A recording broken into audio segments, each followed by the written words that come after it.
And yeah. So I'm the universal generic guy. So I'm here to ask you all the generic questions Oh, cool. you've been answering all Yep. day for people that can't be here. So no one cares about my camera, and just let me know. Brett, just say your name and what you're here for. Perfect. Brett Levison, Universal Generic Crew. Anytime. Perfect.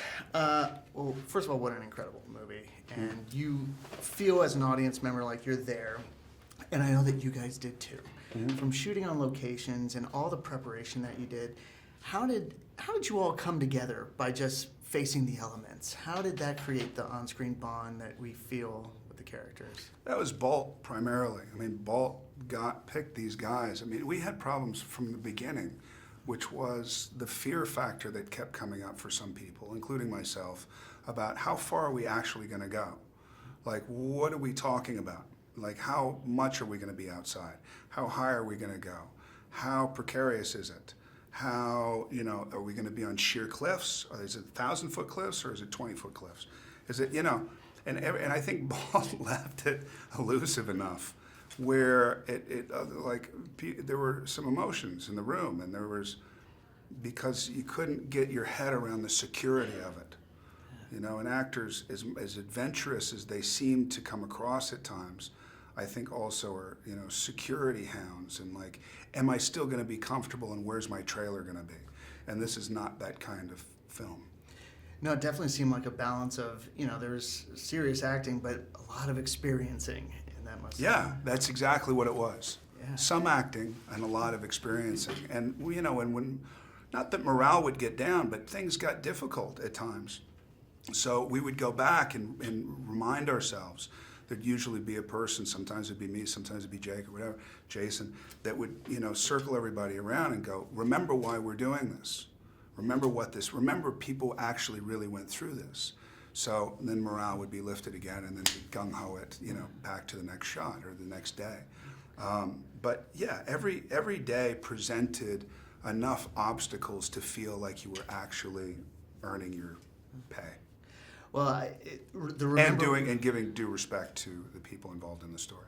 Yeah, and those sort of elements sort of help answer this next question, which is, the big question is why are you doing this? Why are you climbing Everest? And, the joke, because it's there, but as an actor, where you're going to be facing all this physical, pressure and intensity, why do you take on a role like this? Why do you do it? I ask myself that all the time. It's like, why didn't you just do Terminator Salvation? Everything would have been fine.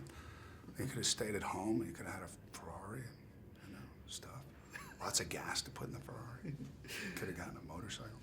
I don't know, man, because this is the life that I'm very blessed to be able to live this kind of existence where I get to kind of touch all these people or touch on all these people.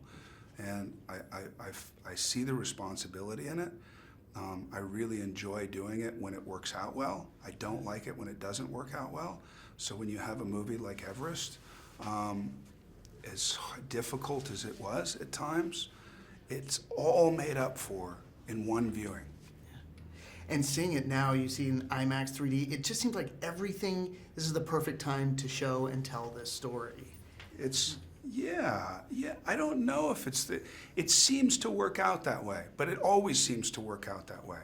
When you have a good movie, the timing is great. Yeah. It's the good movie part that you're trying to nail down. The timing of it, not really. Yeah. It's the good movie part, and I think everybody longs for an incredible story. And from what I've seen in people watching the story, they seem lassoed.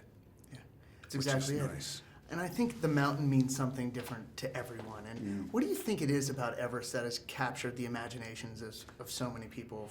Well, it's the highest place on Earth, so it becomes, of mythological status. And if you can touch mythology, that means that you're extraordinary. So, to be one of the very, very few people that touches that, that touches the extraordinary, I think, allows you to differentiate, at least conceptually, differentiate yourself from other people. It's like what John Hawkes' character says, Doug Hansen, I do it for the kids so they know that there's something to strive for.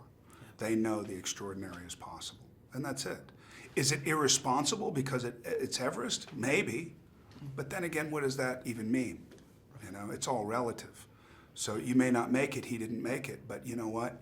He got very close twice, and that may have been enough for a complete life that nobody else will ever get to experience. I don't know. Who's to judge, you know? Well, thank you very much for Thank the you. time. Thank you for Yeah. the movie. I mean,